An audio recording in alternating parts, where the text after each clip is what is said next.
Um bom momento a todos que nos escutam agora. Eu sou Rodrigo Corrêa, esse é o Balanço e Fúria, um podcast que tem a pretensão de interpretar as relações entre música e política no decorrer da história. Hoje a gente vai falar de um movimento que teve uma certa reverberação na virada do milênio, um movimento que é uma das faces da nova esquerda. A gente pode chamar de movimentos anti-globalização, ou movimento altermundista, se preferir, com uma característica muito grande de resgate de algumas tradições da esquerda que havia sido esquecida nos anos 80 e começo dos anos 90, tipo o comunismo de conselho, as experiências da autonomia italiana, o situacionismo, uma presença muito forte dos ambientalistas e das feministas, e também uma parcela da juventude vinculada à contracultura se fazia muito presente na organização das ações de rua e dos debates, mais especificamente uma juventude vinculada ao punk e ao hardcore. Hoje a gente vai conversar com duas pessoas que foram muito ativas nesse contexto todo, com banda, fazendo zine, participando dos coletivos e das ações de rua. André Mesquita e Rui. Salve, manos. E obrigado por aceitar o convite para trocar essa ideia. Opa, tudo bem? Então, Eu que agradeço, Rodrigo. Então, obrigado.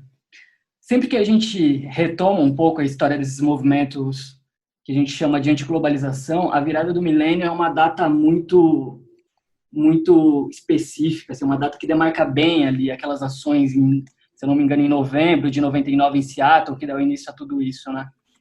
Mas existem alguns elementos anteriores que já começam a oferecer esse caldo para uma nova forma de fazer política. A gente pode considerar o levante zapatista como essa coisa? Bom, sem dúvida, eu considero, sim, o movimento zapatista como uma nova forma de fazer política, primeiro porque eu acho que eles trazem um pouco essa ideia de que os movimentos eles precisam de uma imaginação radical, né? Que essa ideia de imaginação radical foi muito discutida e continua sendo discutida por muitos, enfim, pesquisadores, teóricos, né? Que é a possibilidade da gente poder não pensar que o futuro é algo que não pode ser imaginado, mas construir o futuro a partir do agora. Então, acho que o zapatismo ele trouxe um pouco essa ideia, né, de prefigurar uma política, né? E sem dúvida eu acho que essa relação entre música e política, para mim, na minha experiência com a cena hardcore, straight aqui de São Paulo, ela sempre foi muito presente, né? A primeira vez que eu ouvi falar sobre zapatismo, de verdade, ter lido alguma coisa sobre o tema, foi em algum zine, alguma publicação que provavelmente eu tenho nos meus arquivos aqui e que eu devo ter catado essa publicação em um show de hardcore, né? Claro que naquele momento as informações elas apareciam nos jornais, eu não tinha internet na época, então, claro, a gente está falando de um momento também pré-internet, né? E então eu acho que esse primeiro contato, né, o hardcore, foi o hardcore mesmo, essa cena que possibilitou com que eu conhecesse, né, as ideias zapatistas, né, de pensar da ideia de autonomia, por exemplo, de perceber também, conhecer que era um levante formado por comunidades indígenas, né, que estavam indo contra uma violência, contra sanções, violências de Estado, violência de Estado do governo mexicano. Então, com certeza, esse primeiro contato foi muito impactante para mim, né? Não só na minha experiência na cena, mas também nas pesquisas que eu desenvolvi depois. Então, certamente, eu vejo o zapatismo como um ponto de partida para pensar essa política, né? Uma outra forma de fazer política, fora para além dos partidos políticos, né? E para além da política convencional. E, de fato, essa relação entre política e vida cotidiana foi algo que para mim parecia também muito muito presente desde o início, né? Quando eu comecei a tomar contato com essas questões. Eu concordo com o Dedé, e eu acho que assim, o zapatismo apareceu como sendo um alento para a gente, né? Porque com a queda do Muro de Berlim e com a virada econômica e política da Rússia, o que se dizia é que tinha acabado o socialismo, né? que não tinha mais socialismo, que era o fim da história, inclusive, né? Acho que Fukuyama que falou isso, e parecia que tudo estava entorpecido. E aí, de um lugar onde a gente menos podia esperar, né, que historicamente, na verdade, desses lugares que as coisas vêm, né, a gente tem aí um levante que até hoje tá invicto, né? É uma zona que é livre dentro de um país. E isso inspirou muito a gente.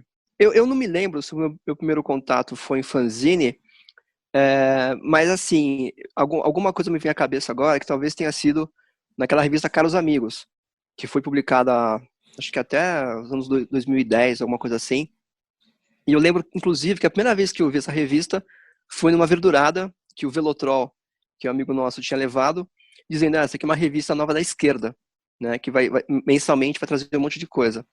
Então, assim, veio como sendo uma esperança, né, uma nova esperança, tipo um Luke Skywalker da esquerda. E a gente ficou enternecido com a ideia. Mas era um momento onde, aqui no Brasil, a gente tinha realmente essa ideia de fazer uma nova esquerda, né? Fazer novos modos de política, mas eu acho que era uma coisa mais brasileira. Eu não sei o quanto isso reverberou, por exemplo, nos Estados Unidos, né? Que lá sempre teve uma outra abordagem, né? A esquerda deles é essa coisa democrata, e na Europa também. Eu sei que tinha, né? Mas para a gente apareceu ser uma nova esperança. Tanto que, assim, eu me lembro que no final dos anos 90, nós tínhamos muitos egressos do hardcore e do punk envolvidos já no comitê pró-zapatista.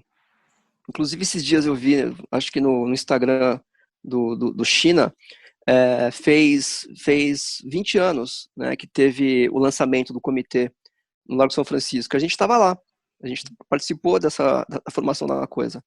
Então, foi uma esperança que apareceu para a gente, né? E além da questão de ser também uma questão indígena, né? E uma questão sem ego, né? Porque o subcomandante Marcos, ele parecia uma pessoa, mas ninguém sabia quem era de verdade.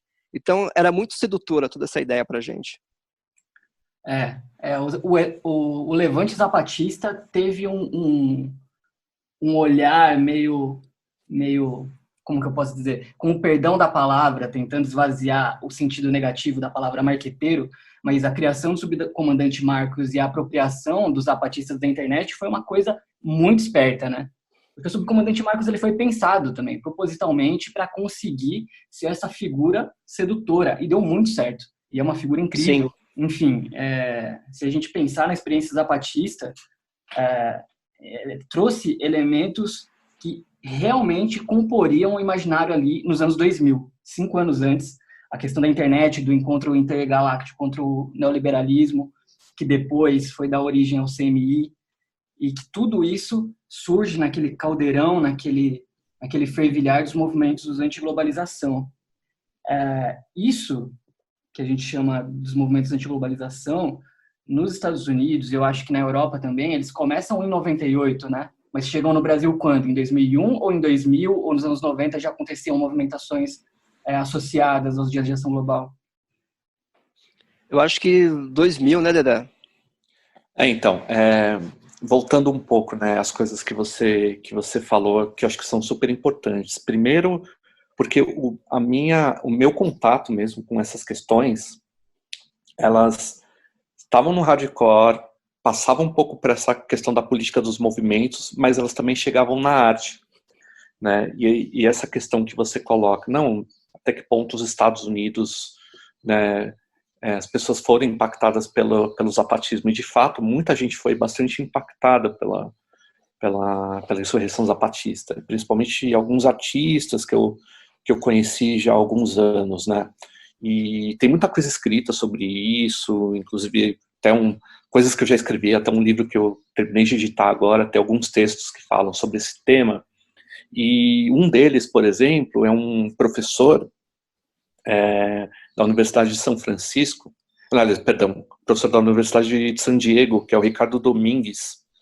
E esse cara, ele fez parte de diversos coletivos dos anos 90, e tem um depoimento dele que ele fala que, bom, ele foi morar em Nova York, ele conta um pouco a trajetória dele, e aí ele conta que ele leu uma notícia de jornal sobre os zapatistas e ficou totalmente impactado por aquela história, né?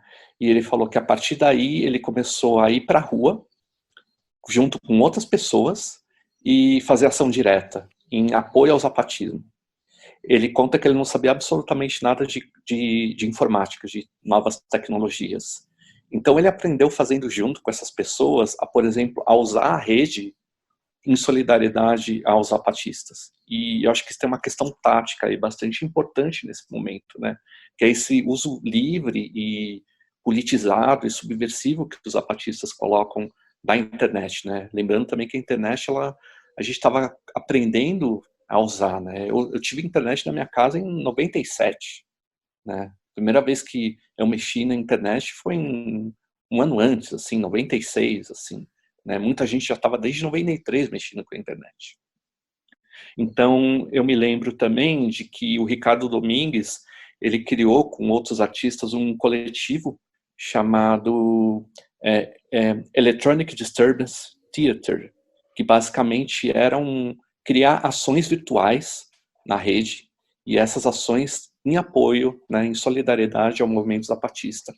E eu cheguei a participar de uma das ações desse coletivo, que foi no começo dos anos 2000. Você entrava no site do Electronic Disturbance e baixava um aplicativo, um software bem básico, que você instalava no seu PC, assim, uma coisa bem, bem primária mesmo. E aí, em um determinado momento, assim, 2 horas da tarde de um dia, de uma terça-feira, todo mundo ia acessar esse software, e esse software ia começar a mandar uma série de spams para o governo mexicano, ou para a embaixada no México nos Estados Unidos, assim, em apoio à luta zapatista e contra as sanções econômicas, contra a violência de Estado. Então, você entrava e aí aquilo começava a mandar mensagens de spam e ocupar, né, os e-mails das embaixadas. E era uma coisa muito rápida de ser feita, né? E uma coisa totalmente em rede, assim, não tinha um ponto originário. Então, essa experiência simples, assim, e básica, também me fez pensar como os zapatistas ocupavam não só o espaço, né, da rua, ou criavam um território autônomo, né, de vida, território físico, né, mas como também era importante ocupar esse espaço virtual. É claro que isso se desdobrou em um monte de coisas, e se a gente chega em 2020, essa ideia de distúrbio eletrônico, ela parece talvez um pouco antiquada, mas para você ver que de lá para cá, né, esse território virtual da internet se transformou bastante, né, para o bem e para o mal, né, e de fato eu acho que isso é um ponto que para mim é super importante trazer. Agora, na verdade, essas ações, elas não começam no final dos anos 90, né, porque a gente tem os primeiros protestos aí contra a FMI, depois contra as reuniões do G8, contra a Organização Mundial do Comércio, já em meados dos anos 90. Né? A gente tem a formação da chamada Ação Global dos Povos, né? Que é essa espécie de movimento dos movimentos, que junto com os zapatistas, né? Grupos ligados à ecologia, feministas, movimentos pela libertação da terra, MST, né, se juntam para formar uma rede de solidariedade, né? Então a gente tem também aquele evento bastante conhecido que ocorre em Londres, né, o Carnaval contra o Capitalismo, até a gente chegar em Seattle, muita coisa já tinha acontecido, né? De fato, no Brasil, a primeira manifestação que eu vejo aí ligada a esses movimentos autônomos, né, a esses novos movimentos autônomos, foi o S26, né? Que tanto o Rui como eu, a gente participou do protesto aqui em São Paulo, né? Tem muitas histórias aí para contar.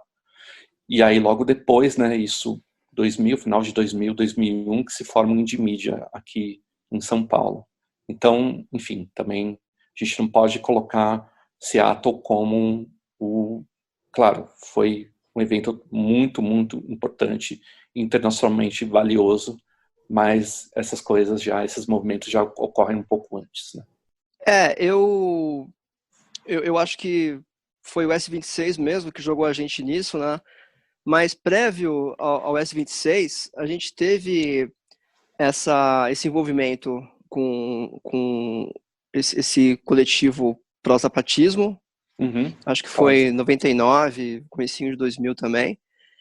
E a gente tinha também, no hardcore, a gente tinha o coletivo Verdurada, né? Que a gente começou a chamar gente para falar nos shows, a gente começou a juntar dinheiro para fazer outras ações que não fossem só musicais, né? Mas assim, a gente foi sendo direcionado para a política nesse sentido. Quando eu falei que eu acho que o zapatismo não teve esse impacto, foi meramente em relação ao hardcore e punk, né? Eu lembro que saíram disso, saíram coletâneas e tal, mas não impactou tanto assim quanto impactou pra gente. Eu acho que a gente no Brasil ficou muito mais impressionado com o zapatismo do que, por exemplo, os europeus ou americanos do hardcore straight edge, do anarcopunk, né? Eu digo isso porque a gente teve várias bandas aqui que fizeram letras sobre o assunto, né? A minha banda fez, por exemplo, No Violence fez uma música sobre isso, mas era um tema recorrente de quase todas as bandas de hardcore naquela época, né? Falava alguma coisa sobre isso. E as bandas gringas da época, eu vi poucas menções. Eu sei que teve, mas eu vi pouca menção. Então, nesse nosso círculo do hardcore, eu acho que pra gente impactou mais, né? Pra gente pareceu ser uma coisa, até por uma questão de identificação, da gente olhar e dizer assim, pô, eles são os fudidos que nem a gente, né? Eles são uns caras de pele escura que nem a gente, eles são latinos que nem a gente consegue se identificar mais com isso, né? Eu acho que pra gente pegou mais isso. Posso estar errado nisso, mas a impressão que eu tenho da época é que o zapatismo, ele impactou muito pra gente aqui no Brasil em relação ao hardcore e punk. Sim. O que eu vi também de coisa gringa, né, só para complementar, Rui, veio, sei lá, do Rage Against the Machine, por exemplo. Né? Sim. De ter letras, depois tem aquele vídeo famoso do Zac de la Rocha, na entrevista dele com o Noam Chomsky, isso posteriormente, né, daquele show do Rage Against no México. Então, enfim, eu acho que a primeira banda que me vem, assim, estadunidense, muito relacionada com o zapatismo é, sem dúvida, o Rage Against the Machine. Eu acho que até mesmo na América Latina foi algo que passou meio tirando o Brasil. Não sei se é por ser um brasileiro, por crescer vendo as bandas daqui e assimilar o discurso dessas bandas com uma facilidade maior, mas eu não lembro de uma banda chilena ou uma banda argentina que tenha recorrido a temáticas zapatistas tanto quanto no Brasil, que foi, sei lá, o Self Conviction em 98, a capa do disco são dos zapatistas que mandam a bandeira dos Estados Unidos, o Point of No Return depois, a própria letra do No Violence e a recorrência em diversas outras bandas que falavam dessa temática, a galera usando camiseta e uma infinidade de outras coisas. Agora, olhando para o cenário no resto da América Latina no mesmo momento, eu não consigo resgatar fenômenos parecidos tão claros, assim, nas capas dos discos ou no nome das músicas, como foi aqui no Brasil.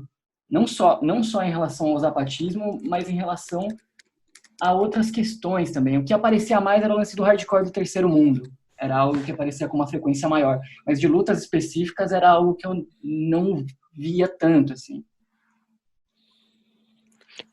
Eu acho que a gente tem um histórico aqui do meio dos anos 90 em diante, de ter um hardcore mais politizado, né? Apesar de muita gente apontar o dedo dizendo que tem uma cisão, a gente tem uma ligação forte com o anarcopunk. A gente veio dessa ideia de zine, de banda, de ativismo anarcopunk, né?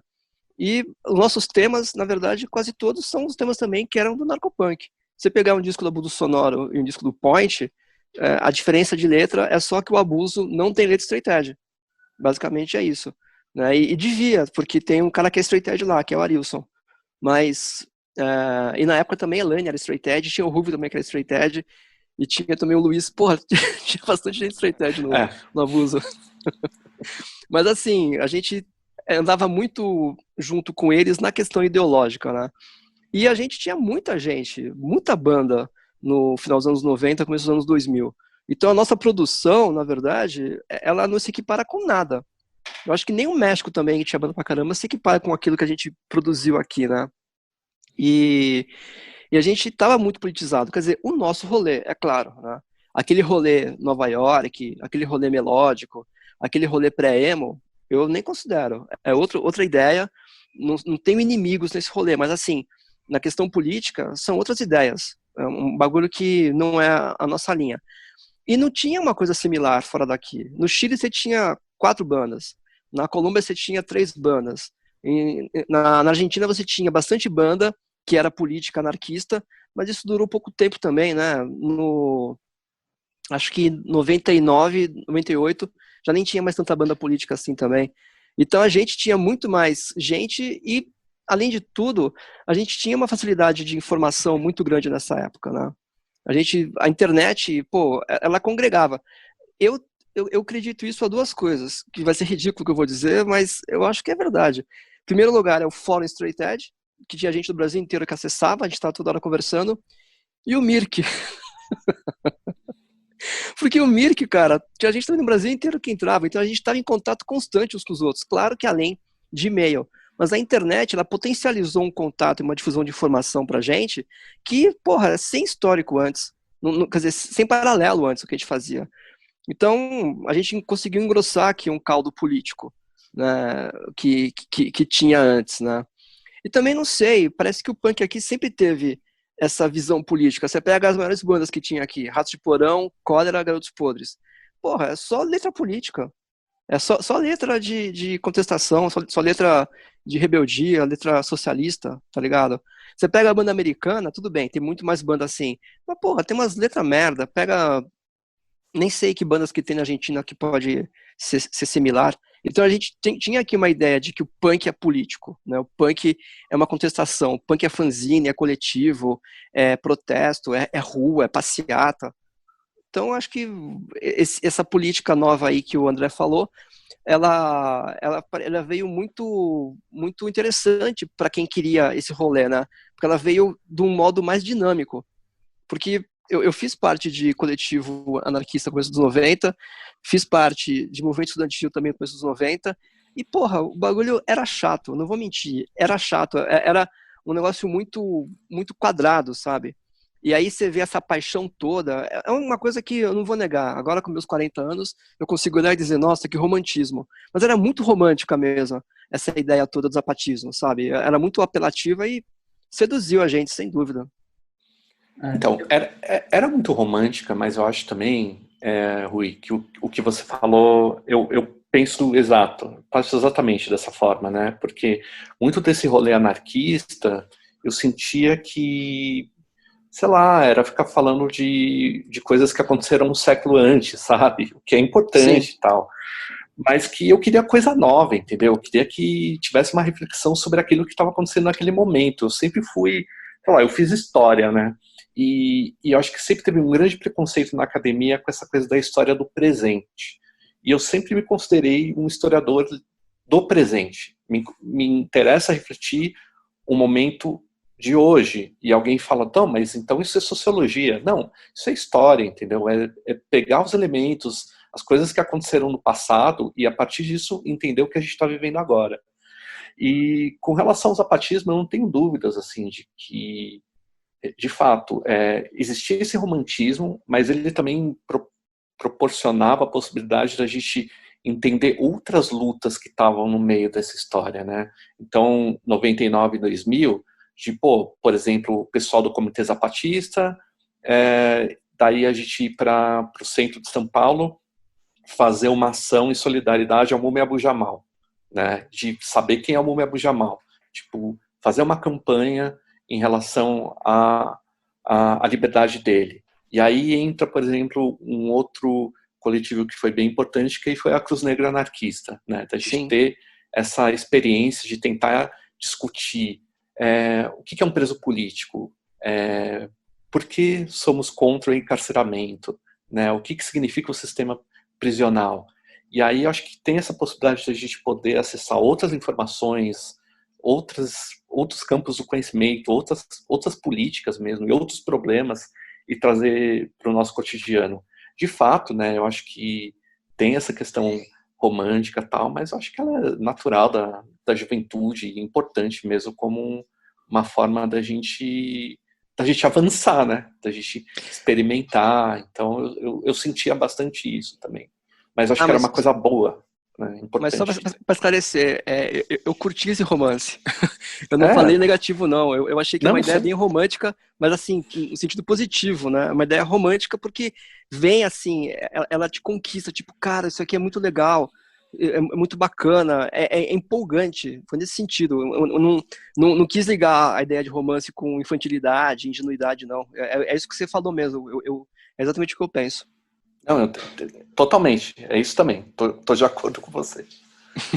Eu acho que os movimentos anti-globalização trouxeram essa grande novidade da internet, primeiro, que vai dar origem ao indie media, e a performance, né? Não sei se a gente pode chamar de recuperação, eu acho que a gente pode chamar de recuperação da performance, porque é o que se bebe da autonomia italiana quando a gente pensa nos índios metropolitanos que se fantasiam para sair às ruas em meio à manifestação, para fazer uma espécie de rap, ou nos próprios situacionistas, e isso é muito forte nesses movimentos que surgem na virada do milênio. E tanto os índios metropolitanos dos anos 70 na Itália, quanto os situacionistas, têm um espírito muito punk, assim. Se a gente para pensar tanto como o fenômeno que eles representaram na esquerda ou na filosofia, são fenômenos que são fenômenos da parte punk daquele aspecto ali, da parte punk do aspecto filosófico e da parte punk do aspecto da esquerda tradicional que pautava as direções do que devia ser organizado. E quando chega aqui no Brasil, eu acho que é possível perceber muito forte, né? Eu não vivi, eu não estive, eu tenho 26 anos, assim, a primeira experiência de protesto de rua que eu tive foi numa cidade do interior, em Piracicaba, onde eu cresci, e eu tinha 12 anos de idade. Foi uma manifestação contra o rodeio. E eu lembro que nessa época, quando eu fui para esse ato, chegou um ônibus do interior cheio de anarcopunk. E eu não esperava nada de diferente daquilo, assim. Era algo que estava absolutamente associado uma coisa com a outra. E me encantou, me fascinou justamente pela performance. Porque diferente de uma manifestação da esquerda tradicional, uma manifestação contra o rodeio cheia de anarcopunk é absolutamente performática.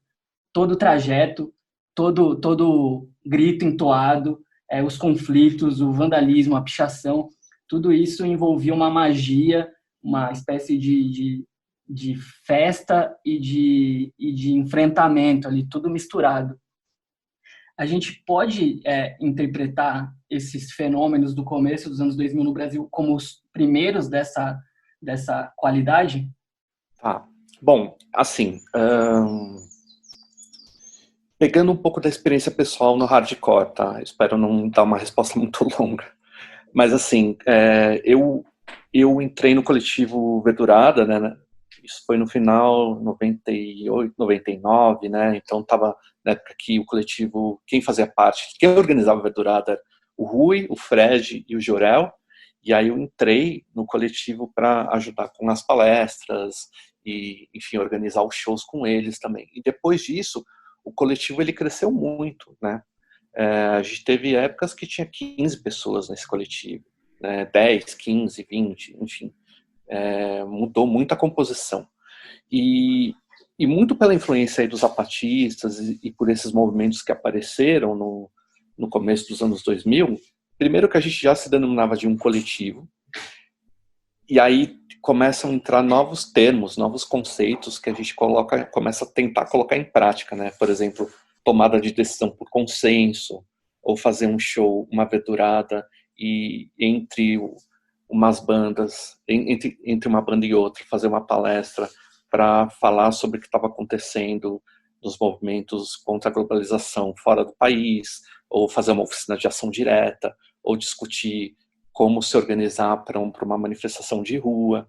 Então, por exemplo, na minha cabeça, essa relação entre música e articulação política, ela começa meio que se desenvolver, assim, sabe? Você cria como se cria um embrião, e aí você começa a experimentar não tanto lendo sobre isso, mas na prática, né? Então de repente ia ter um protesto contra a Alca. O que o Fred fazia nessa época? O Frederico Freitas, né, que foi vocalista do Point, fazia parte do coletivo, ele que organizava, fazia os cartazes nessa época, e aí os cartazes eram mandados por mala direta. E aí, o que ele fazia? Tirava xerox, dobrava e enviava por correio.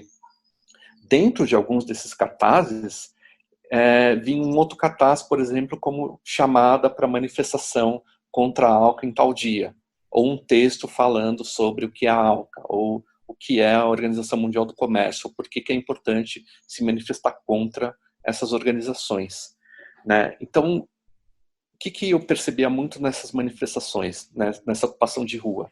Primeiro, a gente tinha um coletivo que foi formado já também nessa época, que era o Batucação, que era fazer um coletivo de música, né, de batucada, mas que daí todo mundo, por exemplo, que não sabia tocar nada de bateria, por exemplo, se organizava, criava essas oficinas, eu vou tocar caixa, outra pessoa toca bumbo, enfim, organizava esse coletivo para no dia do ato, a batucação estar presente e criar esse som, né, essa marcha, ou às vezes eu lembro daquela batida de música do Ramones, que o pessoal meio que incorporava dentro do batucação, criar, por exemplo, palavras de ordem também contra a Organização Mundial do Comércio. Um outro elemento que não existia era o carro de som, né? Por exemplo, todo comício, né, ato de partido político tem um carro de som com um político discursando. Isso não existia também, né? E aí os cartazes também, criar cartazes ou criar faixas, ou mesmo essa questão performativa que você coloca, né?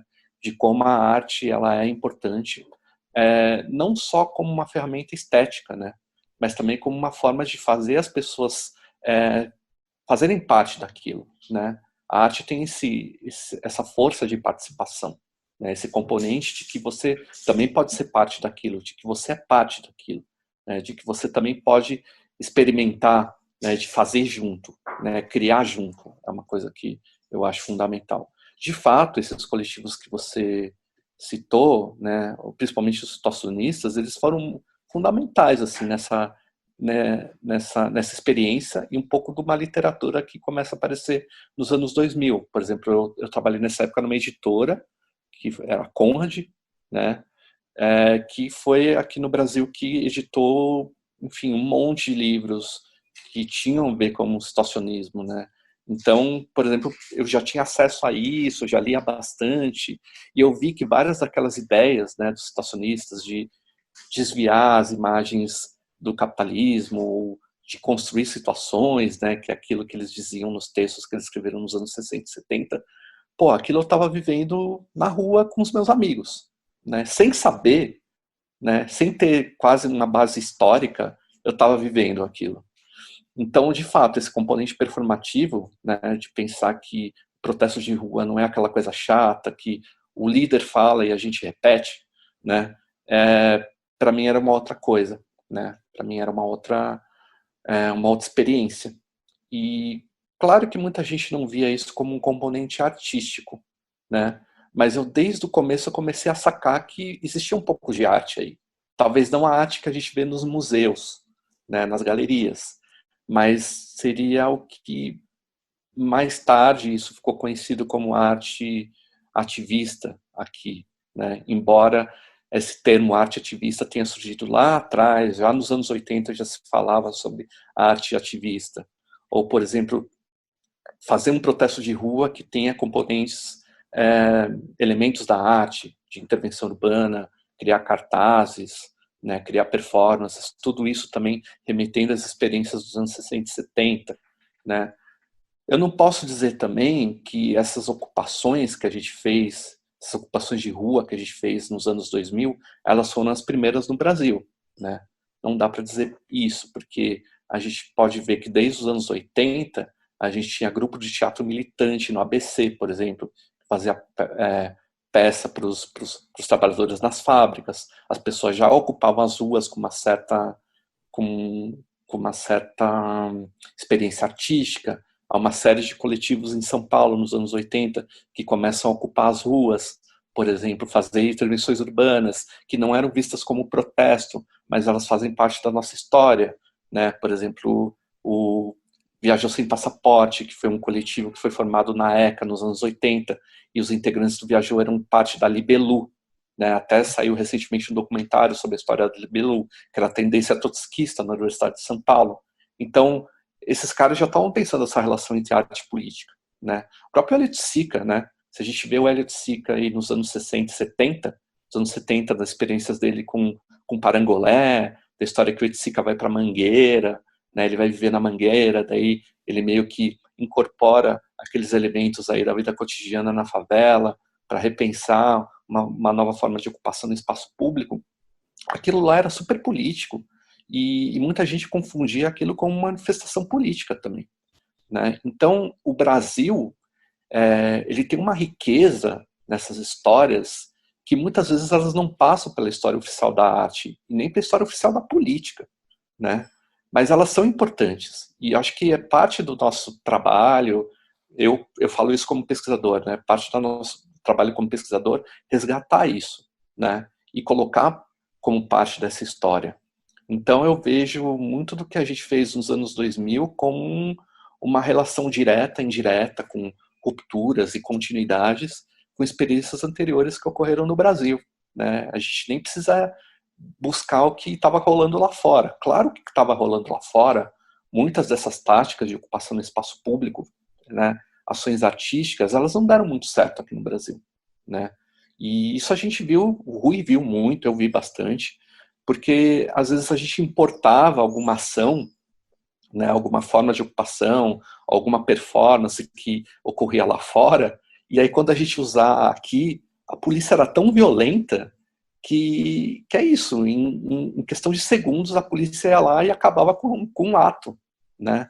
Então nem sempre essas coisas deram muito certo, mas eu acho que a beleza está em a gente ir experimentando, sabe? Para o bem ou para o mal, a gente estava experimentando, né? Às vezes algumas coisas davam certas, outras não. Em outros momentos a polícia vinha com tudo para cima da gente, né? Então, eu acho que faz parte mesmo da ação de rua ser imprevisível. Né? Eu concordo com o Dedé, quer dizer, concordo na conclusão, não tenho como concordar na história porque é um conhecimento que ele tem, mas eu fico admirado com esse histórico que ele traçou. E eu acho que, assim, você falou, Rodrigo, da sua experiência com a narcopunk, né?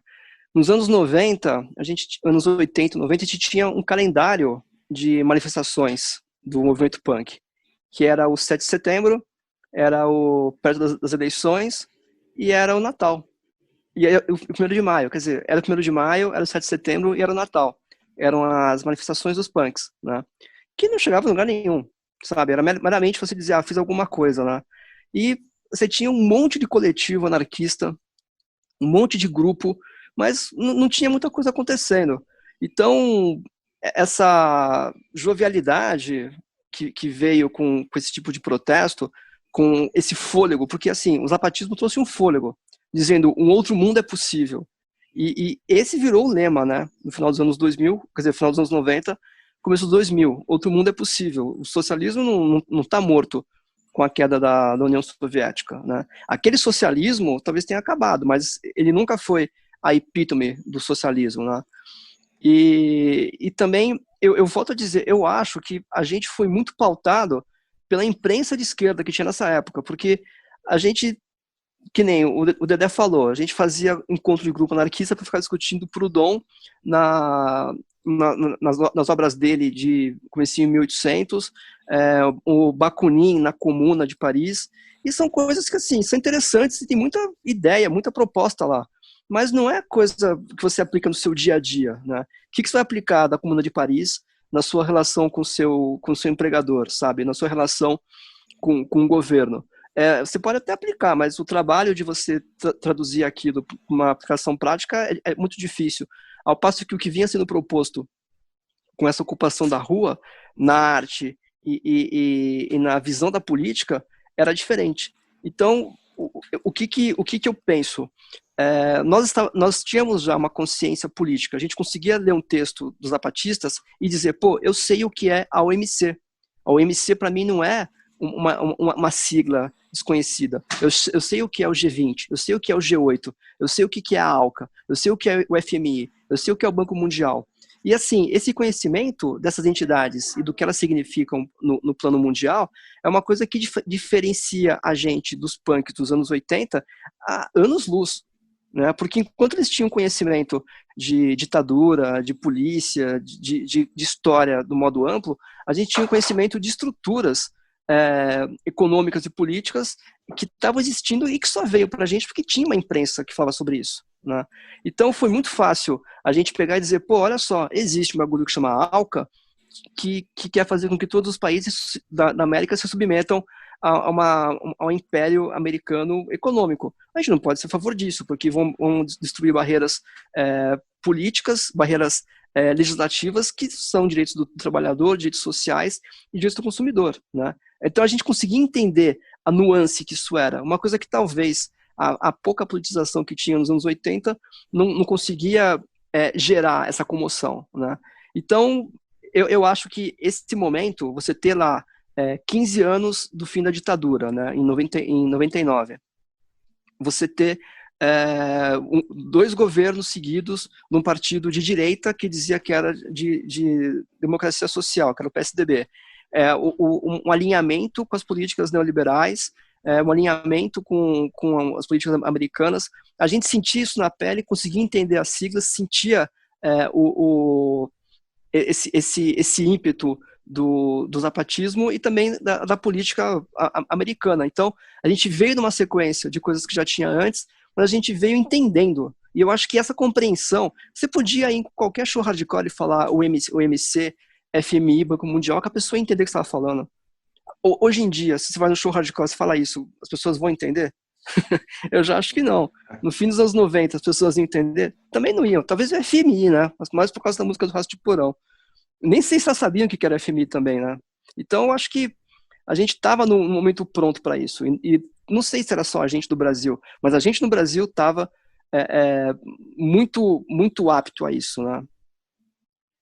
Não, e eu acho que tinha uma sensação também naquele momento, né, de que, além do que um outro mundo é possível, aquela frase que aparece nos fóruns, né, em Porto Alegre, né, estamos vencendo, né, de que realmente, sim, cara, alguma coisa ia mudar, né, e eu sentia, e eu era muito esperançoso, assim, de que ia mudar para melhor, assim, né, mas eu acho que tem uma narrativa internacional aí, que é o que começa um pouco a atrapalhar esse jogo, né, que é o fato de que, enfim, em 2001 a gente tem os atentados de 11 de setembro, e muitos dos grupos autônomos que se formavam nos Estados Unidos, na Europa, eles começam a ser vistos como terroristas, né? Então tem uma literatura longa sobre isso, assim, uma pesquisa muito longa. Inclusive, eu até esses dias estava revisitando um artigo que foi escrito pelos 2 pesquisadores da Rand Corporation, né? Que é uma think tank estadunidense ligada ao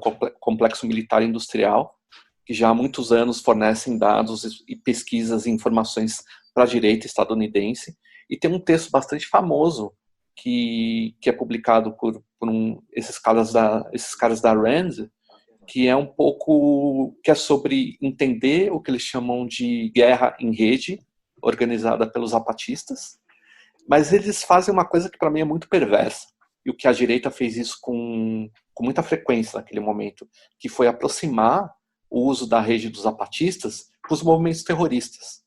Então, de repente, a direita começa a achar que grupo anarquista, guerrilheiro, zapatistas, terroristas da Al-Qaeda são a mesma coisa, sabe? E porque eles têm estratégias táticas, estratégias de uso da rede que são similares. Então, de repente, a direita começa a colocar tudo aquilo no mesmo balaio, né? E isso, de fato, prejudicou bastante, né, o discurso dos movimentos aí anticapitalistas nesse momento, né? Tanto que a gente tem uma virada também. Em 2003, eu lembro da gente fazer umas ações na Avenida Paulista contra o início da guerra do Iraque. E a galera que estava lá era justamente a mesma galera que estava nos protestos em 2001, 2002, 2001, né, contra o AMC, contra o G8, né, a Verdurada também estava muito próxima a isso também, a gente discutia nos shows, mas não há dúvidas de que houve aí uma mudança, né. Por outro lado, eu acho que é significativo, a gente falou dessa coisa da Argentina, das bandas terem proximidade com o zapatismo ou não, mas eu acho que as revoltas que ocorreram na Argentina, né, pensa em 2001, das assembleias, né, de como todo aquele momento de ocupação que começa a ter nas fábricas, né, das fábricas recuperadas, né, eu acho que isso também teve um impacto bastante grande, assim, uma galera na galera punk lá daquele contexto lá. Então acho que é importante lembrar disso também. Quando a gente resgata esse fenômeno de rede que caracterizou a organização desses movimentos, eu acho que caberia também tentar identificar quais foram as principais contribuições da vinda do Centro de Mídia Independente para o Brasil, como que isso tudo foi recebido, qual que era o entusiasmo, a ideia, a forma de organizar, porque deve ter sido a sensação de um passo gigantesco, né? A juventude tem em mãos um veículo que permitisse essa autonomia na forma de se comunicar. Então, deixa eu só falar uma coisinha, porque o CMI, ele não era só do pessoal do hardcore, né? Na verdade, assim, tinha gente do hardcore que estava ligado a ele, mas tinha grupos anarquistas, grupos da Ação Global dos Povos, tinha gente, movimento estudantil, que estava também ligado a essa questão do zapatismo, porque, assim, o Comitê Zapatista, por exemplo, o hardcore integrava, né? A gente fazia parte. Então você tinha lá narcopunk, tinha gente do hardcore, e tinha gente do Movimento Negro Unificado, Sindicato dos Trabalhadores da USP, tinha ambientalista, tinha um monte de gente diferente. E o CMI, ele também não era nosso, entendeu? Tinha bastante gente. Se tinha o contato de BH do CMI, que é do hardcore, tinha, mas ele era muito mais variado do que ser meramente do hardcore, entendeu? Só queria dar esse recorte aí. Pode falar, Dedé. Não, só lembrar, né, que no Coletivo Verdurada, algumas pessoas do Coletivo Verdurada fizeram parte do início do CMI, né, em São Paulo. Fizeram parte durante um bom tempo, né, inclusive. E claro que o CMI foi uma fonte aí de comunicação, né, um ponto aí de contato aí fundamental, né, não só para anunciar eventos anarquistas ou shows da Verdurada, mas também porque existia essa sensação de que você poderia ir para um protesto, tá? Tipo, à tarde, chegar na sua casa às 7 horas da noite, escrever um texto, e esse texto ser publicado no CMI. E, com sorte, fazer um vídeo tosco sobre o protesto, né? Já que os celulares e câmeras assim, que a gente tinha naquela época não tem essa, né, essa definição que a gente tem hoje, né? E pra gente era assim, pra mim era uma experiência incrível, assim, de falar, a gente não precisa de mídia mais, né? Não precisa mais da Folha de São Paulo, né? A gente pode construir a nossa própria mídia, né? Então essa que era um princípio do CMI, né? Odeia a mídia, torne-se a mídia. Então, claro que nos primeiros anos o CMI ele foi assim um lugar fundamental de articulação, né? De divulgação mesmo, de pensamento, e também como uma forma de documentar a violência policial, né? Porque isso era uma coisa que isso acontecia sempre, em todas as manifestações, mas como é que a gente vai documentar o outro lado, né? Porque a polícia chega e fala assim, não, a gente prendeu esses punks aqui porque eles estavam quebrando uma vidraça. Mas e o outro lado disso? Quem documentou que a polícia encheu de porrada as pessoas que estavam no protesto, né? Então o CMI também era uma ferramenta importante para a gente poder documentar a violência policial, né? Agora, o que eu acho do CMI, faz muito tempo que eu não penso nisso, assim, mas fazendo um diagnóstico, assim, me deu a impressão de que a gente estava pensando na ação de rua, né, muitas vezes, e o que acontece é que a própria ferramenta ela ficou super defasada, né? Se a gente pensa que no meio dos anos 2000 a gente tem o YouTube, e depois tem o Twitter, e depois tem blogs, a gente pode fazer blog agora, né, o CMI começa a ficar um pouco atrás disso, né? Então começam a surgir outras formas de documentar as manifestações, né? E você mesmo controlar o seu conteúdo, né? Então eu acho que o CMI ele acabou meio que se defasando nesse contexto. E aí, bom, aí depois a história é longa, né? Depois de 2011, principalmente, Mídia Ninja no Brasil, que eu acho que também resgata um pouco do espírito do CMI, né? 2013, mas daí, enfim, acho que a coisa se complica ainda mais. Ainda a gente vive num território aí virtual bastante complicado, né, nos dias de hoje. Eu acho que tem a sua contribuição, mas de fato tem uma série de problemas que se agravaram, né, nos últimos anos, principalmente como a forma tanto como a esquerda ocupou a internet, principalmente como a direita conseguiu aprender com todas as ferramentas que a gente construiu nos últimos 20 anos, né? Eles se apropriaram e formaram coisas ainda mais perigosas. Uhum. Né? Se eu não me engano, a tecnologia do CMI foi aplicada nessas plataformas gigantescas agora, né? Acho que o CMI antecedeu o blog até. Os primeiros blogs. O lance de Sim. você... O Twitter, se não me engano, a gente do CMI ajudou a fazer o Twitter e tudo mais. Sim, gente do CMI foi trabalhar no Twitter. Uhum. Teve esse... E se a gente pegar todo esse fenômeno da virada do século, e até antes, mas a direita anda mimetizando absolutamente tudo que a esquerda um dia elencou. Os inimigos, a Globo, George Soros, a forma de fazer as coisas, a forma de se apropriar o discurso, quando a direita se apropria dos meios de produzir informação, é meio que parecido, né? Os caras só inverteram um sinal. É um negócio muito perverso e, infelizmente, a gente saiu perdendo, né? Eu acho, se for calcular. E eu acho que também vale um dado histórico, né? Para a gente pensar que muitas pessoas que passaram pelo CMI, inclusive, foram trabalhar nos pontos de cultura, né? No governo Lula também, né? Sim. Então, também tem esse dado que eu acho que é importante a gente lembrar, né? Que a partir dessa experiência autônoma se construiu também, né, um projeto de pontos de cultura, de inclusão digital aqui no Brasil durante os anos 2000, né? A gente não pode esquecer disso. Eu acho o seguinte, tem duas coisas que a esquerda teria que aprender, né? Primeira é se livrar dessa ideia de pecado original das coisas, porque a direita não tem nenhuma vergonha em pegar argumentos da esquerda, pegar tecnologias, modos de organização e usar. Nenhuma. Para ela, funciona, pode funcionar, vamos usar. E a gente fica cheio de dedos, tipo, não vamos nos corromper usando essa tática, usando esse argumento, usando essa estratégia. Então a gente tem uns puríridos aí, que, sei lá, são herança da nossa formação judaico-cristã, a ideologia alemã, sei lá, e a gente não usa as coisas e dança. E a segunda é que, assim, tem um lado bacana em você ter organizações que são espontâneas, você ter organizações que são descentralizadas e tal, mas tem um lado ruim disso, que é a falta de coesão, né, ideológica, e a falta de sentido de organização realmente.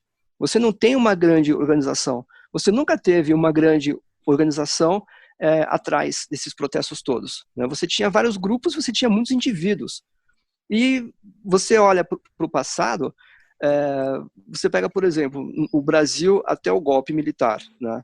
Os maiores jornais que você tinha, a maior circulação de jornais que você tinha no Brasil era jornais comunistas.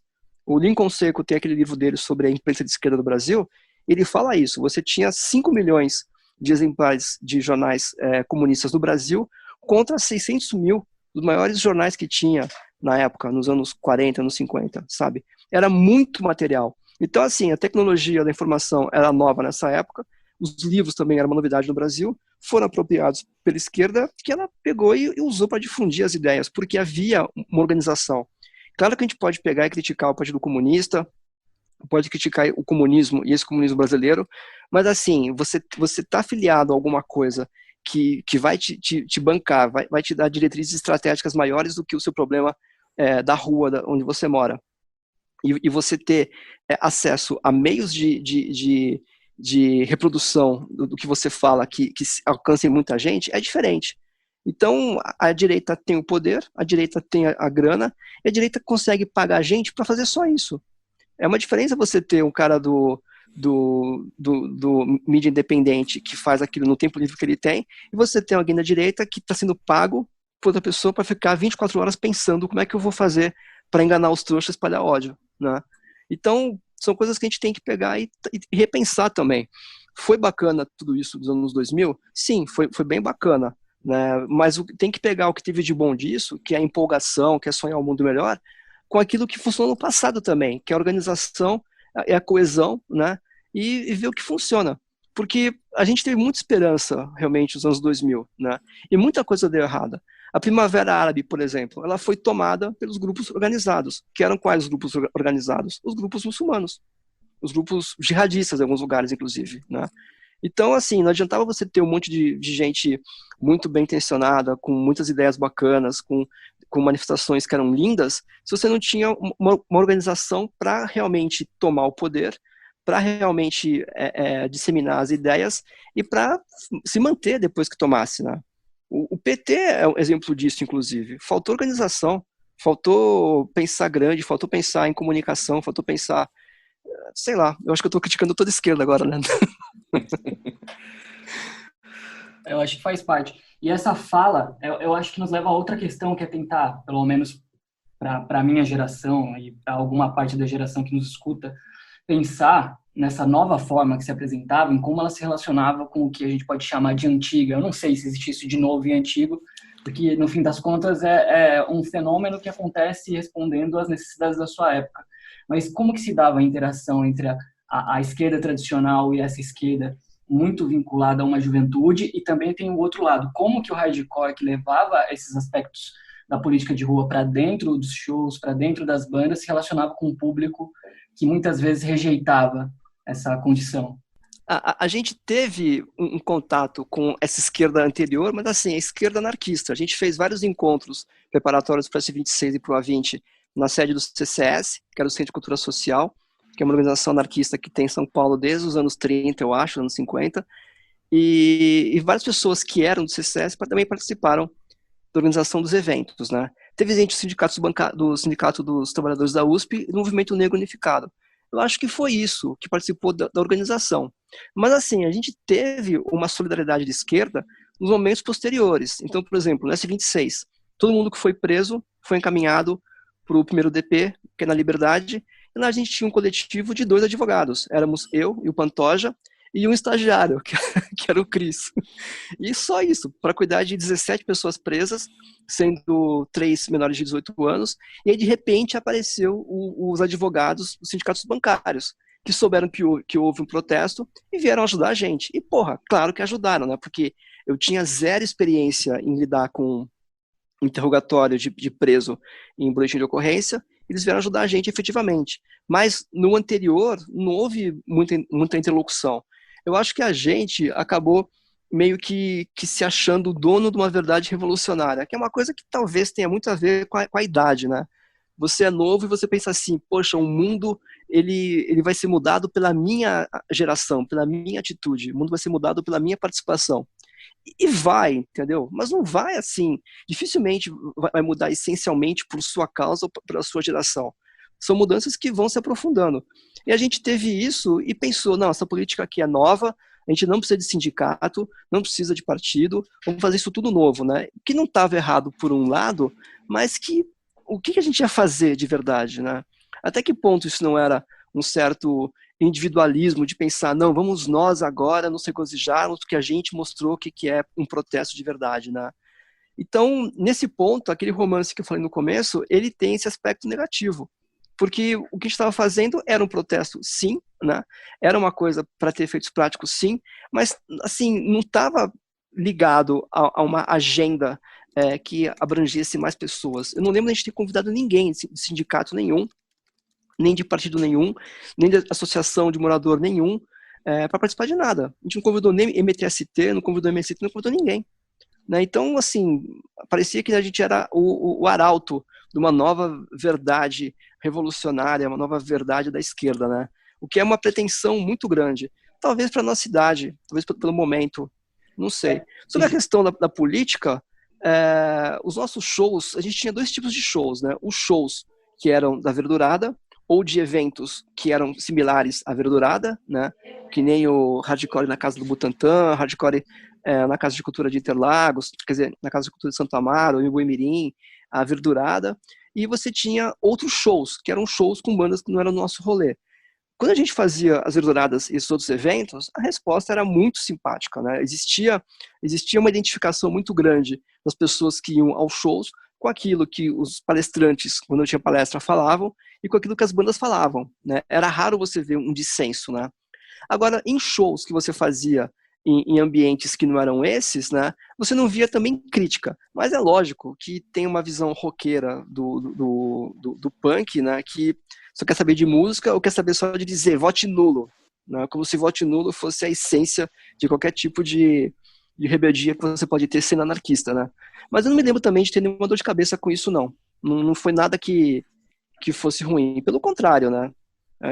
A gente sempre conseguiu trazer pessoas novas, entrar em contato com pessoas novas fora desse rolê, né? A gente conseguia engrossar o caldo, na verdade. O que eu acho que, só complementando o que o Rui falou, né? Em termos de trazer não o antigo para o novo, mas talvez trazer pessoas aí e movimentos de outras esferas para a nossa cena, né? Então eu acho que foi muito importante. Sempre foi importante para mim, na Verdurada, a gente ter um momento de palestra e debate e poder convidar pessoas de outros movimentos para participar daquilo. Então a gente convidou desde o grupo Torturando Nunca Mais, o pessoal do MTST foi, o pessoal do MSTC, da Ocupação Prestes Maia. Então a gente queria aproximar essas pessoas de um show de hardcore. Não é fácil, porque, claro, toca hardcore, punk, então muita gente não gosta, assim, não tem afinidade nenhuma com som, mas eu acho que a Verdurada também tinha essa preocupação enorme, a gente sempre teve muito essa preocupação de, por exemplo, arrecadar 1 quilo de alimento, tá, mas para quem que a gente vai doar esse 1 quilo de alimento? Vamos doar para Prestes Maia, vamos doar para o MST. Então a ideia também não era fazer uma espécie de uma espécie de, sei lá, só doar e falar, olha, tá aqui 10 quilos de alimento não perecível para vocês, muito obrigado, tal. Mas era tentar criar algum vínculo. Claro que não é muito fácil criar isso, né? Mas, por exemplo, ir nas ocupações, conversar com as pessoas, visitar e mesmo ativar esses espaços, né? A gente chegou a fazer uma Verdurada na Ocupação Prestes Maia em 2007, 2008, eu não me lembro, e foi legal isso. Claro que a resposta das pessoas que moravam na ocupação naquela época eram mais, claro, da juventude, do pessoal que estava bem ligado a isso, né? Então, por exemplo, você vê hoje a Ocupação 9 de Julho, onde você vê vários artistas, músicos, pessoas que vão cozinhar lá no restaurante, lá na cozinha, né, da ocupação, né, tem um restaurante, é uma puta movimentação, né? Isso ganhou uma simpatia, assim, de gente de diversas esferas, assim, né? Mas, assim, é uma experiência que a gente teve já há 15, 20 anos, assim, que também acho que formou muito a minha visão política, né? Por exemplo, nas últimas Verduradas, né, principalmente por conta de um livro que eu escrevi, ter convidado as Mães de Maio, né, ter falado a Débora das Mães de Maio, ter ido falar na Verdurada, da gente poder trazer esse tema do que é esse grupo, né, qual que é a luta dessas mães que perderam os filhos, as filhas, parentes durante os ataques do PCC, né, em 2006, e um pouco relacionar e articular isso com um movimento de contra a violência do Estado, já na época da ditadura militar. Então, criar algumas alianças que eu acho que elas são importantes para todos os movimentos, né? E, de fato, eu também não me lembro de ter visto nenhum tipo de conflito, sempre os diálogos foram muito bons com todos esses movimentos, e o público, não sei, em geral, acho que o público da Verdurada, para mim, sempre respondeu super positivamente, assim, né? Eu lembro de muitas palestras, terminada a palestra, alguma pessoa vir falar comigo e dizer como eu posso ajudar, entendeu? Como eu posso ajudar as Mães de Maio? Como eu posso ajudar o MTST, né? Então eu acho que a gente criou esses canais e com certeza muitas das pessoas que foram, né, nos shows, elas foram impactadas por essas experiências, né? Assim, eu não desconsidero isso. Eu acho que isso é positivo. O que eu quis dizer é que, assim, a gente não pensou em fazer coisas estratégicas com eles, né? Isso Até sim. porque Não. esse momento, ele é pós-2001, né? É. Pré-2001, a gente realmente a gente foi pra rua sozinho, praticamente, né? Com poucas pessoas. Agora, essas palestras que tinha na Verdurada, eu acho que até hoje são sensacionais, porque você tinha lá 2 bandas tocando hardcore, todo mundo pulando, todo mundo gritando, aí para, o pessoal senta, alguém vem e fala uma palestra. Cara, aonde você tem isso? Você não tem isso em lugar nenhum. Você não tem isso na gringa, você não tem isso na Europa, você não tem em lugar nenhum. Não tem. A gente inventou um bagulho aqui, uma forma de você misturar política com show que não existe. A gente inventou isso aí. O Dedé me corrija se estiver errado, porque ele é arqueólogo desse conhecimento. Mas a gente inventou um bagulho que funcionava pra caralho. Era lindo de se ver isso, sabe? E qualquer tema. A gente teve lá palestra com o João Silvério de Trevisan sobre a questão gay. A gente teve palestra sobre veganismo, sobre tortura, sobre trabalho escravo, um monte de coisa. Era legal pra caralho isso.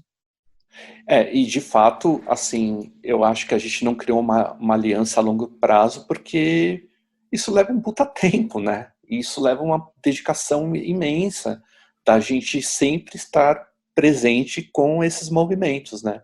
E nem Sim. sempre isso acontece, né? Então essas alianças pontuais, sei lá, de alguma forma elas também me ajudaram, né? A pensar política, a ter uma certa continuidade nesse diálogo, mas são diálogos que, enfim, demandam um tempo mesmo, né? Sim. É uma pena que a gente não tenha, de alguma forma, conseguido, como muitos movimentos não conseguem, né? Essas alianças, elas levam um tempo mesmo, assim. Nesses documentos que eu pude ter acesso, que se referem aos movimentos dessa época que a gente está discutindo, um deles é um livro que foi publicado pela Conrad, que é o Estamos Vencendo. E lá nos anexos tem o flyer da Verdurada com o Charles Bronson presente entre o público. A que se refere? A que se refere? Qual que é esse caos?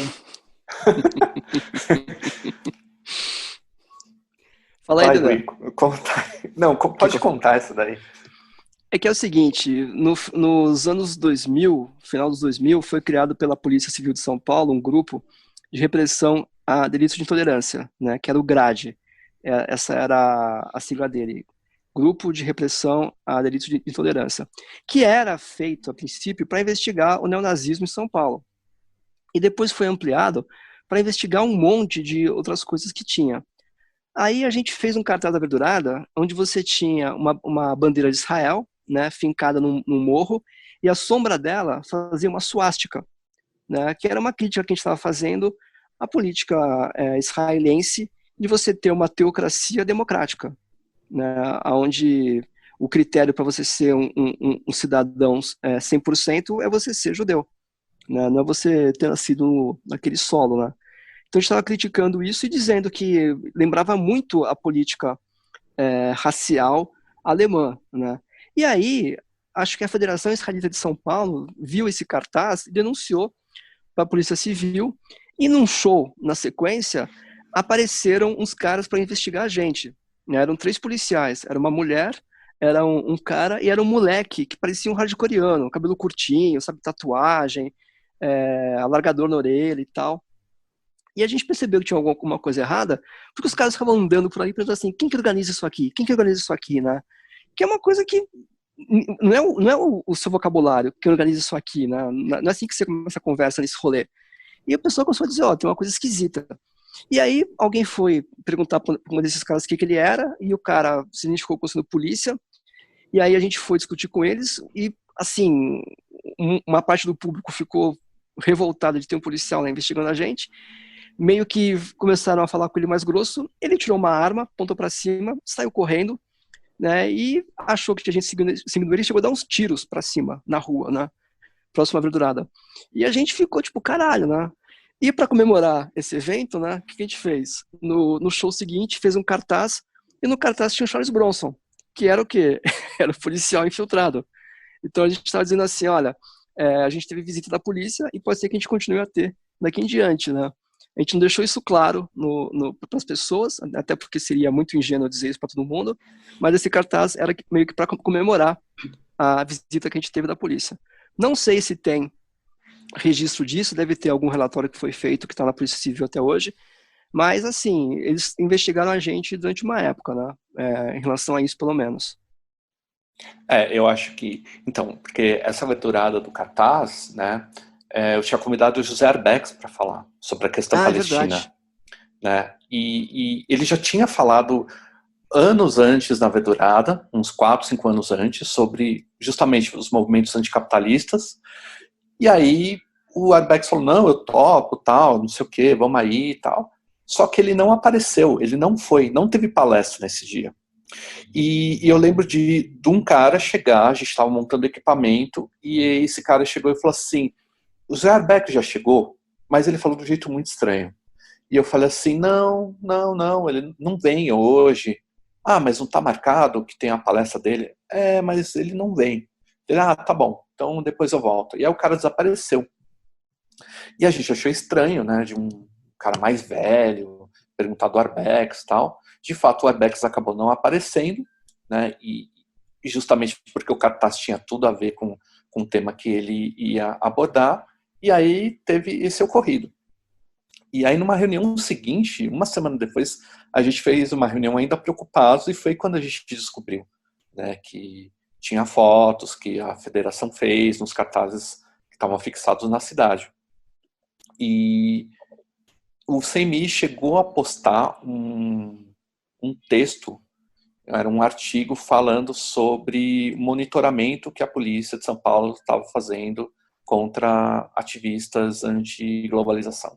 Então tinha todo um histórico, assim, que eu acho que desde antes, né, com a criação do GRADE, a polícia monitorava os manifestantes, né, que é uma prática comum, né, hoje, né. Então, assim, na época de você, por exemplo, ser abordado por um policial sem o nome. Tá, quem é você? Então ele não tem um nome no uniforme, né? Ou você está numa manifestação, quantas vezes a gente vê isso, e de um policial filmando os manifestantes, né? Então, de fato, a gente não sabe se tem algum relatório, alguma coisa, tal, mas a gente sempre, todos sabem, isso, né, mais do que nunca é algo que todo mundo sabe que é muito comum esse tipo de monitoramento, né? Então eu acho que, de alguma forma, eles colocaram a verdurada dentro desse balaio aí, né, de grupos radicais em São Paulo, e resolveram investigar, né? Dedé, eu não sei se você sabe, mas alguém me passou um link esses dias, tem uns arquivos do SNI sobre a juventude libertária e sobre o hardcore. Você chegou a ver isso aí? Sim, eu cheguei a ver, tinha até também sobre a história do Exploited, né? Isso, sobre a manifestação do Exploited. Cara, imagina, SNI, Woodstock Discos e Exploited. Sim. Que voltas que o mundo dá, né? Cara, a gente está falando das heranças aí, dos reflexos das movimentações do começo dos anos 2000 no hardcore. Eu acho que tem outra também, que eu não sei se começou em 2003, mas é o Carnaval Revolução, né? Sim, mas quando é que começou, Dedé? O primeiro foi em 2002, né? Que foi em BH. E eu fui nesse carnaval e... Então, acho que tem uma história que a gente não abordou muito aqui, mas acho que vale, né, como um episódio, que foi, enfim, 99, começo dos 2000, né, que teve aquela mais do que famosa, importante turnê que o Catarsis fez, né, no Brasil, né, que é o Catarsis, que é uma banda lá da Carolina do Norte, parte aí do coletivo Crime Think, né.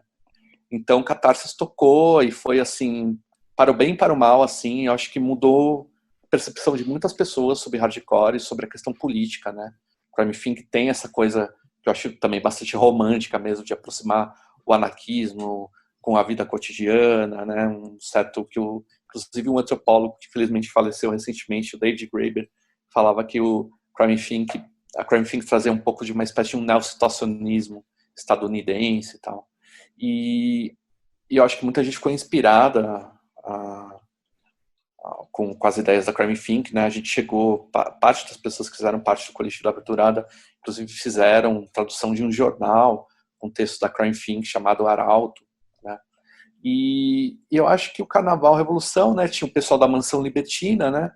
O Ian, que hoje toca no Estática, né? Na época tocava no Retórica, eles tiveram várias outras bandas aí, fizeram parte, tinha um coletivo que chamava Cisma, então teve o Saddest Day, depois formaram Libertinagem, eles criaram um evento de 4 dias, que eu acho que também trazia um pouco dessa referência do anarquismo que aparecia com a Crime Think, que era um evento de 4 dias de música, discussão política e ativismo, na mansão, lá em BH, né, que era um lugar que eles moravam. E nessa época, o primeiro Carnaval Revolução eu fui, porque junto com um ativista estadunidense, né, a gente fez uma oficina sobre compostagem. Na época eu lia bastante sobre a história da agricultura verde, sobre transgênicos e orgânicos, né, todo esse debate que começa a aparecer, e a gente fez uma conversa sobre isso, e a gente, no jardim da mansão, a gente começou a fazer essa oficina de compostagem com o pessoal que morava lá, com as pessoas que estavam participando, e eu sei que eles cultivaram até o final aquele canto lá, né, plantando alimentos orgânicos e tal. Mas era um evento que tinha bastante afinidade com algumas coisas que estavam rolando aqui em São Paulo, né?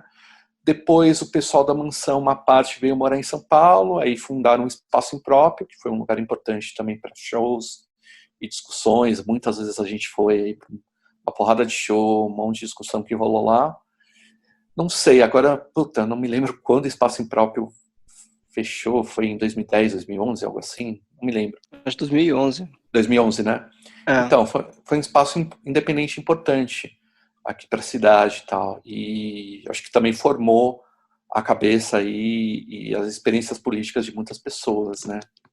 E outros carnavais de evolução rolaram em BH, e teve aquele em 2008, né? Que foi o último, ou penúltimo.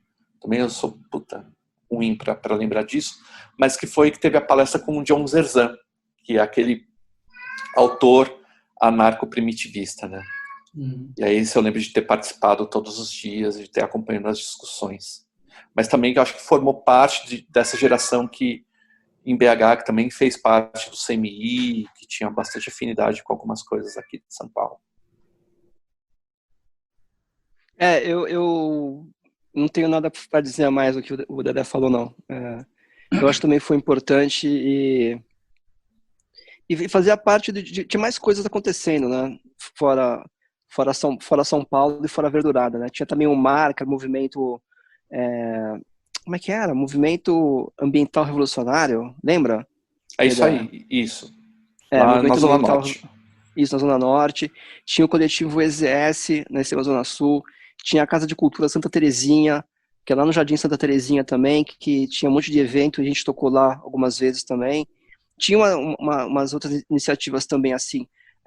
Não que a Verdurada tenha gerado essas iniciativas, mas tinha bastante gente fazendo coisa interessante nessa época também. Acho que um outro rescaldo desse momento que até dialogava com a Verdurada, com essas discussões de mobilidade, foi a massa crítica, né? Que também surge nesse borbulhar de experiências de ocupação da cidade dos anos 2000. Quando que chega a massa crítica para o Brasil e qual a conexão que ela tem com essas práticas de organização do do-it-yourself, do faça você mesmo? Porque na Verdurada tinha um lance de desconto, né, para quem fosse de bike.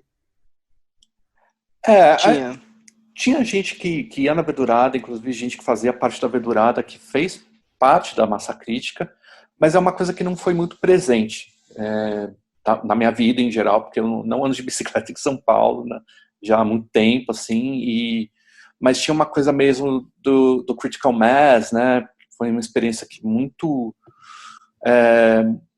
grande nos Estados Unidos, um pessoal em Londres que também fez parte do Reclaim the Streets, então eu acho que tinha essa coisa de ocupar o espaço público para além da cultura do automóvel, né? Então eram ideias que surgem desde os anos 70 já, né? Tem aquele texto famoso do André Gorz, né? A ideologia do carro a motor, né? Uma coisa assim que que é um pouco dessa referência, assim. Mas acho que para a Verdurada é meio que isso que a gente fazia, assim, desconto para quem é de bike. A gente chegou a ter, desculpa, meu gato aqui tá miando. A gente chegou a ter algumas palestras sobre isso em alguns momentos, mas foram bem pontuais, assim. Acho que não Também, foi tão presente para mim, né? Também, para mim não foi muito presente não, porque eu também não andava muito de bike nessa época não, mas eu lembro que tinha bastante gente da verdade que andava direto de bike e adotou também essa postura e fez parte de massa crítica, mas também não é uma coisa com que eu me relacionei muito não. Eu me lembro bem dos impactos da forma verdurada, pelo menos na minha vida. Eu cresci em Piracicaba e lá em 2009 a gente fez a primeira verdurada. Em 2009 tinha 15 anos, mas já tinha uma elaboração que partia do ponto muito irredutível de que os shows que determinado pessoal daquela cidade faria não seria, ou em último caso, seria em bar, que fosse num centro comunitário ou num centro de cultura, mas não em bar, que fosse nesse horário, que fosse matinê, que fosse acessível. Então, toda essa questão que envolvia fazer o show e tirava de um lugar comum do mero entretenimento pegou muito fortemente ali, e uma inspiração muito grande da Verdurada. Tinha esse negócio do desconto para quem fosse de bicicleta. Alguns shows a gente fez com pague o quanto quiser. A questão da palestra, que em determinado período tinha em todo show, independente de ser Verdurada ou não. Até a questão da comida, eu acho. Foi algo que marcou muito, inclusive trouxe algumas cisões, assim, um estranhamento. Passou a ser um negócio muito pequeno e segmentado, mas que foi muito rico para pessoas daquela idade, naquele contexto. Foi algo que propiciou muita coisa. E em 2013, eu não vivi esses anos 2000 dos movimentos anti-globalização, mas em 2013 foi possível experimentar algo que eu deduzo que seja muito parecido, que foi uma apropriação da literatura produzida pela coleção Baderna, para pensar um pouco a organização, e lá em Piracicaba, os movimentos contra o aumento da tarifa começou com a galera do hardcore. As reuniões aconteciam numa casa que era habitada por pessoas do hardcore, e quem aparecia nessas reuniões eram as pessoas dos sindicatos, do movimento estudantil, do MST, de um jeito muito interessante. Aquele espaço foi espaço catalisador para trazer as pessoas dos movimentos sociais para lá. Então, eu sinto uma semelhança nessa experiência pessoal com o que eu, né, à distância, através de leitura, de pesquisa, pude identificar nos movimentos anti-globalização. Foi algo que percorreu o tempo por pelo menos 10 anos. Hoje em dia, parece que há essa certa rasteira, né? Certa rasteira que a direita deu na gente de um jeito muito bizarro. Mas o espírito ali, ele se propagou no tempo e pegou gerações diferentes, que eu acho que é algo absolutamente válido, né? E já faz mais de uma hora que a gente está falando, acho que a gente pode ir encaminhando para as considerações finais. Eu acho que as considerações finais a gente podia fazer um certo... A gente não, vocês poderiam, se tiverem dispostos a fazer um balanço, assim. Há um balanço dos movimentos anti-globalização e dessa conjunção toda entre música, política, juventude, romantismo, o ônus e o bônus dessa coisa toda que foi experimentada ali? Dedé, quer começar? Beleza, posso começar. Primeiro, vamos lá, eu quero agradecer primeiro o espaço, né, Rodrigo, e essa oportunidade por poder falar aqui nesse seu projeto, que eu acho que é fundamental discutir essas questões.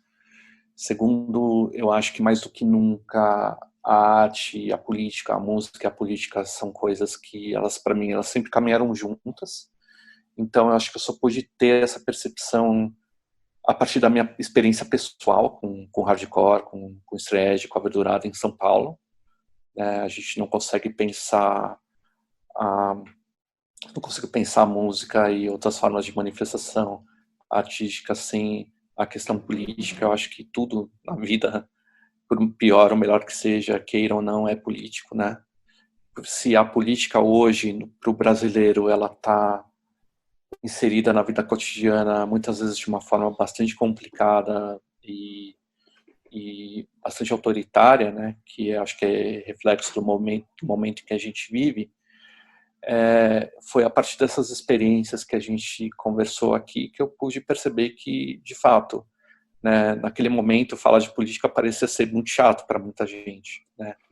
Mas eu acho que esses espaços que a gente organizou e pôde criar juntos, eles mostraram que é possível fazer e pensar política de uma outra forma, né? Então eu acho que isso para mim é um grande benefício, um aprendizado fodido, que eu levei isso para minha vida, o que eu faço hoje com aquilo que eu trabalho, com aquilo que eu pesquiso, né? Eu acho que tudo isso é reflexo e tudo é uma consequência do que eu aprendi no hardcore, né? E eu costumo dizer que eu tenho uma formação que é acadêmica, mas eu acho que eu tenho uma formação que é do punk também. Então eu vejo isso como algo muito presente até hoje, né? Em termos de movimentos mais amplos, assim, a gente está vivendo um momento que, cara, eu dificilmente consigo arriscar um diagnóstico, né, para dizer para onde a gente vai, né? Eu acho que seria até inconsequente, mas ao mesmo tempo, por mais pessimista e que seja esse tempo que a gente está vivendo agora, eu sempre sou otimista com algumas coisas, né? Eu acho que ter visto, por exemplo, nessa situação de isolamento social, ver uma série de articulações aí de movimentos sociais, por exemplo, voltando às ruas para denunciar a política genocida de governos autoritários, como o que a gente está vivendo aqui no Brasil, como nos Estados Unidos, ou mesmo esses movimentos indo às ruas, por exemplo, para questionar essa herança perversa colonial que a gente tem nos monumentos, né? Todas essas práticas aí de movimentos como Black Lives Matter, né?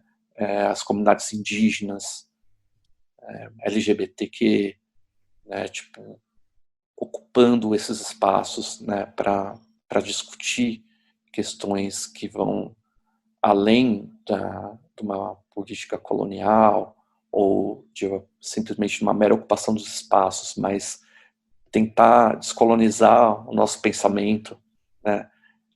Repensar outras formas de política, ou criar novas alianças. Eu acho que para mim foi uma grande contribuição, uma experiência importante, né, do que a gente está vendo agora em 2020.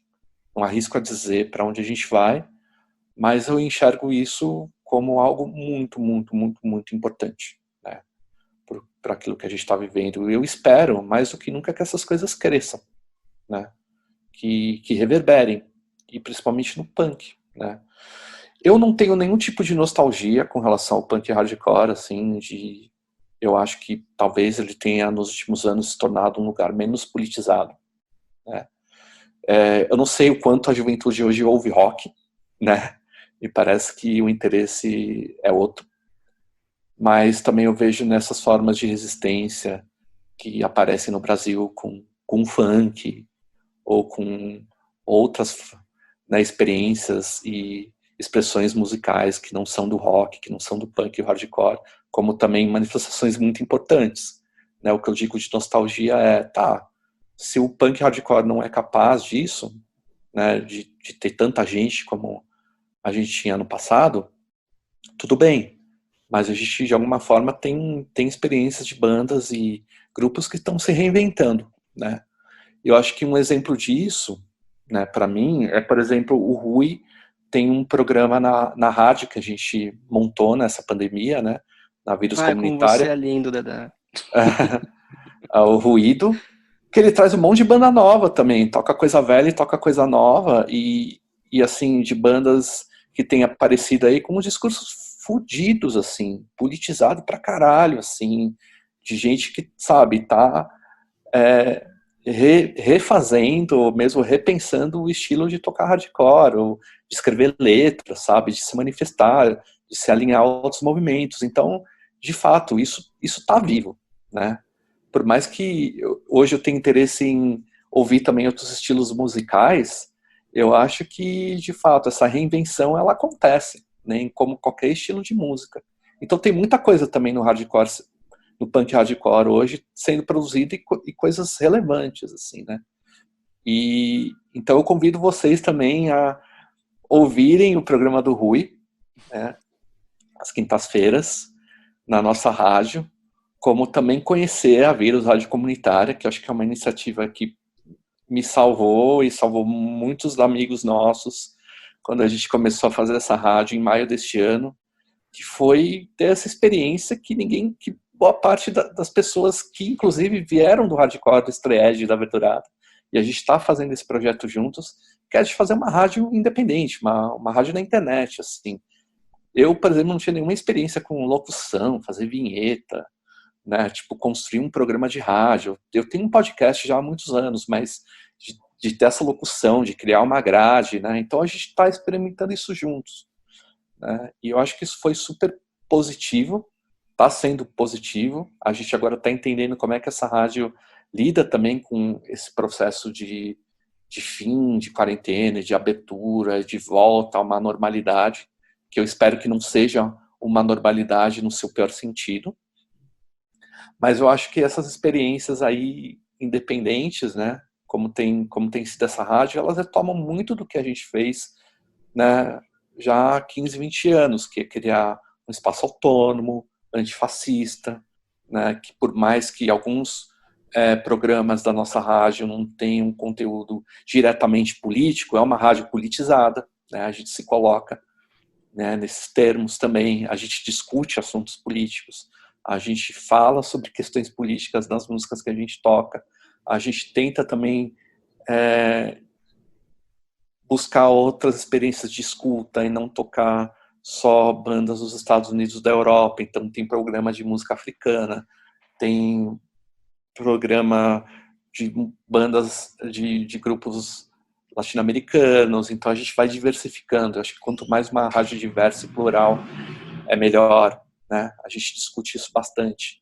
A gente quer fazer uma rádio com bastante diversidade também. Então, de alguma forma, esse projeto, né, ele também retoma muito da nossa experiência coletiva e autônoma política que a gente teve lá atrás com a Verdurada, assim.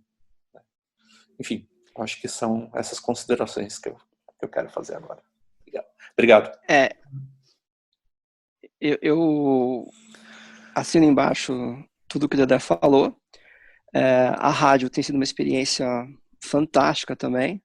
A rádio é um coletivo, a gente tem um coletivo, que é o coletivo da Vírus Rádio Comunitária, e também me salvou durante a pandemia, e acho que salvou um monte de gente, né? Fez a gente ter uma rotina, uma interação, uma descoberta. Eu descobri um monte de coisa na rádio.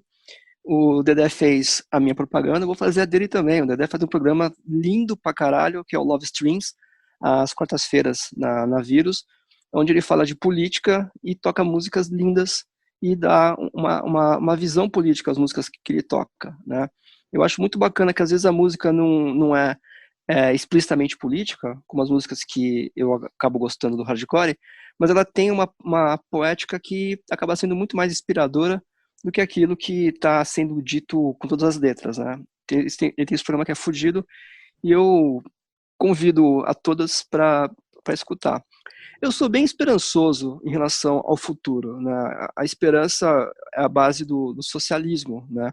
É a base da mudança. Se a gente se basta com aquilo que tem, então a gente está conservando as coisas como são, né? E aí você tem um dos pilares do conservadorismo, aceitar o mundo como ele é e achar que o mundo chegou no máximo do que é possível.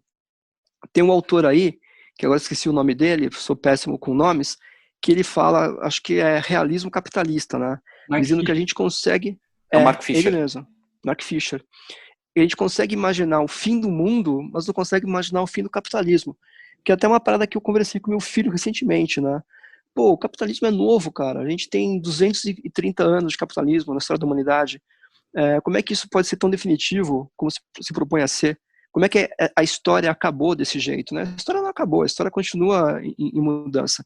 Eu sou muito esperançoso e esse momento de mergulho nesse tsunami de merda que é esse governo e esse mundo é muito bom, porque eu tô vendo um monte de gente que eu tenho certeza que há 10 anos eram zero politizadas, repetindo discursos contra Bolsonaro, discursos sobre organização, discursos sobre identidade de gênero, discursos sobre transfobia. Ou seja, a minha política, a política de uma pessoa que era eu, que tinha que se esforçar muito para ter acesso a esses discursos divergentes, a minha política virou um lugar comum para muita gente.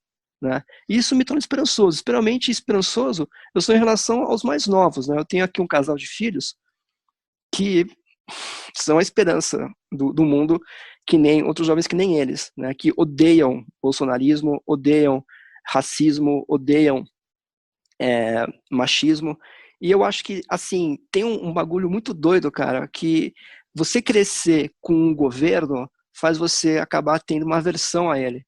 Muita gente que tá aí, que caiu para a direita, teve uma aversão ao PT e teve uma aversão ao socialismo meramente para o seu governo. Né? Então, você também tem um monte de gente que está crescendo com esse governo péssimo e também está criando uma aversão a ele e vai se informar sobre o que é isso. Né? Eu acho que o desencanto com o bolsonarismo ele é muito maior, mas assim, você tem um efeito negativo de quem está mandando as coisas. Né? Isso gera uma reação das pessoas, né? Que não foi boa em relação à ascensão do bolsonarismo, mas é boa nesse momento por conta de você ter um monte de gente se identificando com aquilo que é odiado. Eu vejo um monte de amigo meu que nunca leu nada de Marx, nunca leu porra nenhuma de Lenin, com um meme de comunismo, sabe? Quero ser comunista, não sei o quê. Por que a pessoa chegou a isso? Né? Como é que essas pessoas que não eram politizadas chegaram a isso? Então eu tenho uma esperança de que está crescendo uma politização, né, e é positiva, e que isso pode vir a mudar as coisas. E, assim, em relação ao hardcore, eu tenho uma visão que não é muito recente, de que esse é o meu mundo, é a minha comunidade, né, que acaba cuidando de mim, acaba me dando um alento, acaba me confortando, né, mas é uma dimensão da minha vida e uma dimensão da vida, né? Então, eu aprendo muito aqui, como aprendi muito, eu troco ideia, eu tenho as interações, mas é uma dimensão. Por exemplo, não dá para você falar de política com uma letra de hardcore para quem não ouve hardcore. É uma barreira estética, sabe? Não tem. Você pode pegar a melhor letra do MDC, do Catarsis, do Point of No Return ou do Saint-Man e dá para uma pessoa que não ouve hardcore, aqui não vai significar nada, sabe? Então, assim, para mim significa, e é bom que signifique, é bom que signifique para mim. A gente tem que pensar no coletivo, mas também não pode esquecer do que diferencia a gente, né, dos pequenos grupos que a gente tem. Então, eu realmente, com a rádio, estou descobrindo coisas que sozinho, se eu ficasse em casa, não ia descobrir, tanto em relação ao hardcore quanto em relação à música jamaicana também, que eu faço um programa, como também em relação aos programas das minhas amigas e amigos da rádio. E, assim, para mim continua sendo a minha casa, né? Mas é uma casa num mundo que é muito mais amplo. E uma coisa não exclui a outra. Eu vou fazer 50 anos daqui a pouco, né? E continuo tendo o mesmo tesão em ouvir hardcore agora que eu tinha quando eu tinha 15 anos de idade, quando eu descobri Heresia, Napalm Death e o Ratos de Porão. Acho que é isso, viu, Rodrigo? Legal. Antes de encerrar, eu vou dar alguns recados, que esse já é o 4º episódio, e algumas devolutivas que eu tive da galera é a respeito da quantidade de nome que é falado no podcast, da quantidade de referência, e que às vezes é difícil captar tudo. Eu acho que esse podcast tem também a intenção do estímulo à pesquisa, o estímulo à construção de acervo, à construção de arquivo.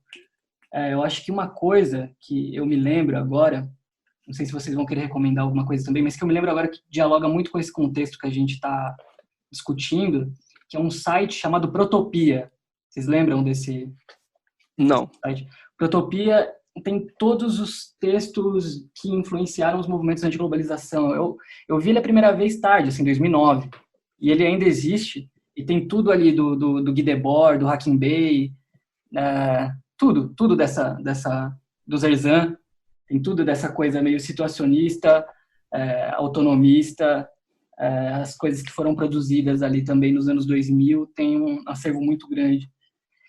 Outra coisa a gente está num emaranhado gigantesco de produção na internet, de podcast, de blog, de tudo. Então, se você está ouvindo esse podcast e acha interessante, compartilhe diretamente com seu amigo. Muito provavelmente os algoritmos vão impedir que ele chegue autonomamente a qualquer pessoa. Então, se você acha esse podcast legal, recomende diretamente, faça uma propaganda, porque isso ajuda muito mais do que qualquer algoritmo. Deixa eu ver se tem mais alguma coisa. O Mark Fisher foi publicado pela Autonomia Literária. Procurem essa editora, que é uma editora legal, e esse livro é importantíssimo para a nossa geração. E eu acho que é isso. Agradeço vocês. Valeu pela atenção, pela paciência. E bom domingo para todo mundo. Obrigado, Rodrigo. Se cuida. Abração, Dedé. Abraço, Rui. Obrigadão, Rodrigo. Até a próxima, hein? Até. Falou. Falou. Falou.